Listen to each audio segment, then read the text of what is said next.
So a couple of weeks ago, I came across with a study done by MIT University. And the study was around how artificial intelligence affect education or learning. So what the researcher or the team of researchers did, so they had 54 students from age between 18 to 32. And they divided them into 3 groups. One set of young people would be able to use ChatGPT. And I know probably you think you know ChatGPT. If you don't know, it's a language model. It uses human language to create whatever you ask in terms of text, poem. You don't have to work hard. It will give to you. So it's ChatGPT. There are many others. They call it LLM, language learning model, or learning language model. So one group of people, they can use ChatGPT. Other group of people, they can only use Google search, that they can type in whatever they want. Then they have to go on a research mode, find materials, collate it, and then critique it. And the third group, they cannot use Google or ChatGPT, only a purely God-given brain. There is brain. So 3 groups. And what the researchers will do, they will connect their brain or their head, EEG, or I don't know, I can't pronounce the proper, electroencephalography, something like that. So they put EEG on it, and they monitor for a course of time. I don't exactly remember the controlled study time. However, the result was very fascinating. It is not peer-reviewed. Others haven't reviewed this study, but very fascinating result. And very alarming result in terms of ethics, morality, and to my conscience in terms of spirituality, even psychology as well. Now, what are the results? The group used ChatGPT. They had absolutely no ownership of their work because they just gave the prompt, give me a 1,000-word essay on this. Charlotte and Polly, have you used ChatGPT? Oh, no, we haven't heard of it.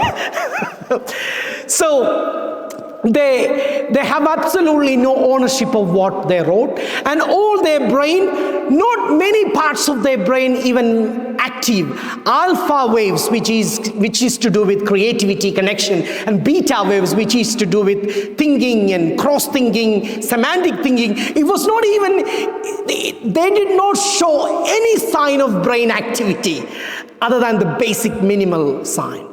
However, those who used Google search and purely their brain, they were so active in thinking, in critical thinking, in sort of engagement, in creativity. Their memory worked. They had to push hard to go back to what they learned, what they know. And then they have to go to processing. So their brain was highly active. And the summary in our language would be, they were so engaged, they were so curious, and they had higher satisfaction. And the final analysis, the summary part of the research was, this would create a huge harm in learning. And this is something that's happening in our lives these days.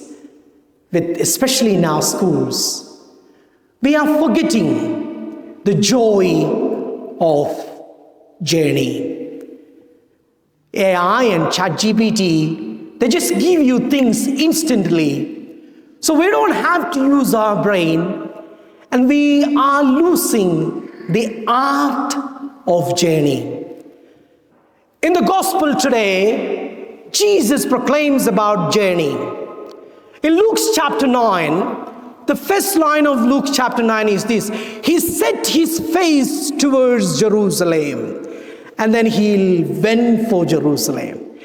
So he doesn't have a goal, but he knows a kind of a direction. In Spanish concept, it's like the rumba line, which is, look, I don't know the goal is, but I have a direction. The trajectory is that way. He sets his face towards Jerusalem. What happens in Jerusalem? Let's get excited. Let's find that out. Let's take every step. And in the towns and the villages, people want to make him king. People want to make him stop there and live there. But Jesus says his face was on the way to Jerusalem. And every bit of the journey, he was enjoying it. And he was teaching the disciples, if you want to be my disciple, enjoy the journey. In other words, he says, immerse in life. Don't take shortcuts. Enjoy the journey. Because when we are fully immersed, what happens to our brain in a very physiological sense? We have to process everything. We have to use everything. We have to grapple with everything that life throws at us. So we have to be very engaged. We have to be very curious. And that's what brings satisfaction. I don't think the resurrection did bring Jesus any satisfaction, but the following of Jesus, carrying his cross, committed to the Father, and living every day to the cross must have brought him satisfaction. It made him so curious. Look at the lilies of the bird. Look at the mountains. Look at the people around me. Look at the boy with 5 loaves and 2 fish. It made him so curious about the Pharisees, about people who didn't accept him or acknowledge him, about people who rejected him. He became extremely curious. Then he engaged with people on the margin. And that was maybe his satisfaction.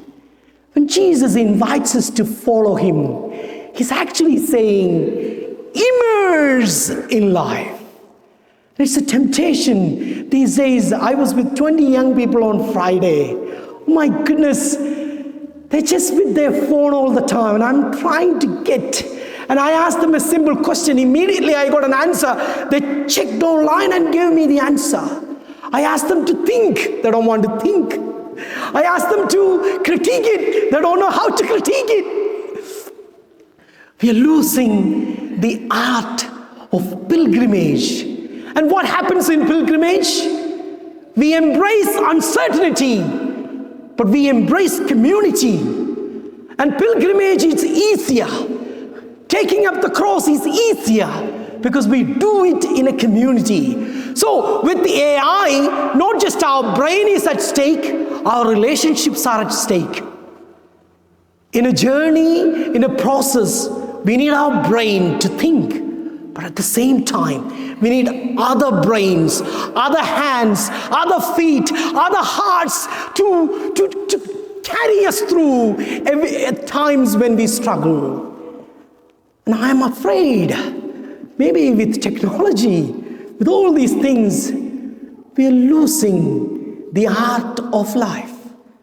We are losing the pilgrimage nature of our life, where everything is exciting. So when Jesus says, carry the cross, the people listening to him will be petrified, because Romans ask the criminals to carry a horizontal beam of wood and walk through the streets of Jerusalem to the place of execution. And an ordinary Jew, an ordinary Gentile, an ordinary Samaritan must have seen this process of criminals carrying a horizontal beam and walking to their crucifixions. When Jesus says, be prepared to be humiliated, prepared to embrace the Christian life.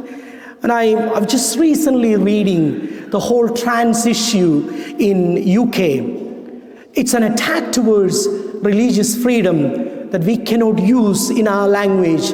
There was a commentator who tried to use a language which he was sticking to the truth about trans people, trans community. He was not at all being transphobic. However, he was silenced. And that is carrying the cross publicly, a horizontal beam on our head, but believing in Jesus, prepared to go through the journey we are ready for public humiliation. In all sorts of ways, Christian way of life is attacked.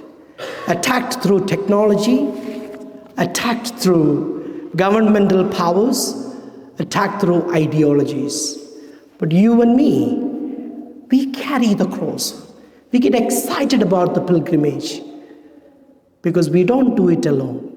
We do it as a community.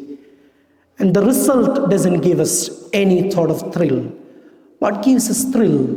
The curiosity, the engagement, and the transformation we experience in the process of going towards our goal. Amen.